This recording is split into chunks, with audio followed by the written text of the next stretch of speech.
O poema termina com uma longa sessão sobre a dispersão e a recuperação do corpo de Pelágio. A narrativa é consideravelmente mais detalhada do que em Raguel. A recuperação do corpo é seguida pelo início de um culto a Pelágio. Muitas pessoas de ambos os sexos, e isso é interessante porque ela usa essa expressão, pessoas de ambos os sexos são movidas a cantar hinos e oferecer orações. Depois de 3 dias, eles preparam uma fogueira para oferecer o corpo. O fogo deve ser uma prova da santidade de Pelágio. Os que estão por perto pedem a Deus que mostre seu poder ao preservar a cabeça cortada do jovem. E aí, de acordo com Roswitha, depois de mais de 1 hora nas ondas de fogo, a cabeça permanece intacta, com os olhos ainda brilhantes. Os fiéis entoam os últimos hinos a Deus. Normalmente, Roswitha abrevia ou omite os detalhes das mutilações do martírio. Ela faz isso aqui com uma reviravolta. Enquanto Raguel enfatiza a mutilação do corpo do menino, Roswitha exalta sua beleza intacta. A cabeça não queimada de Pelágio é muito parecida com o ímen de uma mártir. É a evidência física de sua virgindade, sua inocência dos beijos sodomíticos. Então, a cabeça preservada é o sinal da virgindade de Pelágio. Ao mesmo tempo, os fiéis cristãos se mostram mais ávidos, fetichistas do corpo físico, até mais do que o rei, que é considerado lascivo. O rei não pensou em recolher os pedaços do corpo que tanto desejava, mas os cristãos recolhem esses pedaços e começam a demonstrar uma reverência muito mais forte e persistente do que o desejo ardente do rei. O nome para essa reverência é culto.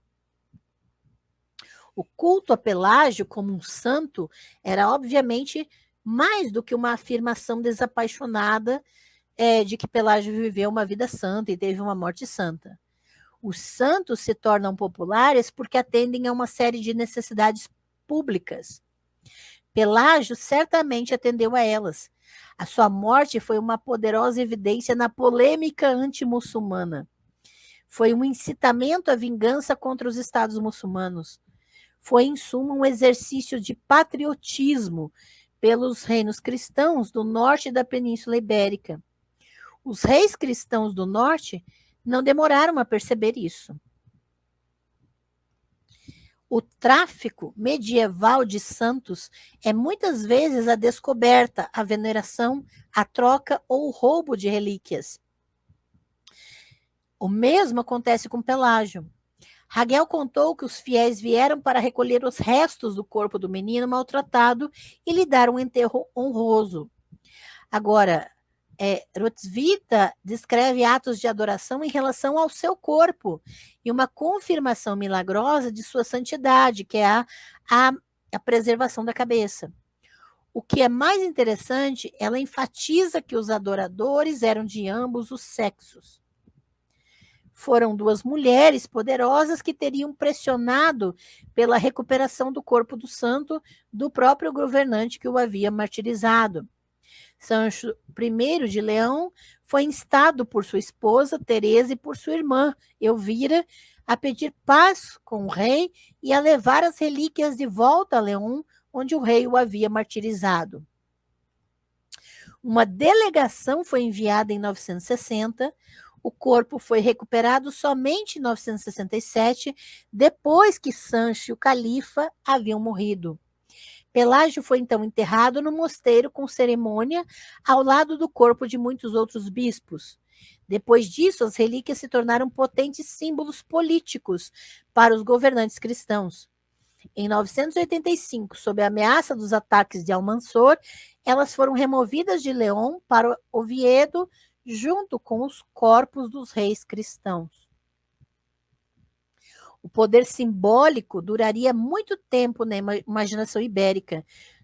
No poema de Fernando González, o herói é impelido para a batalha contra Almansor por uma dupla visão onírica de São Pelágio de Milão.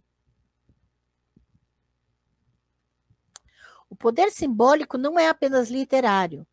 Já em maio de 1483, de acordo com o depoimento de testemunhas sob juramento, os ossos de Pelágio foram ouvidos ressoando em premonição da conquista cristã de Granada. A função política do culto a Pelágio não é o único ou mesmo o principal motivo por trás de sua continuação.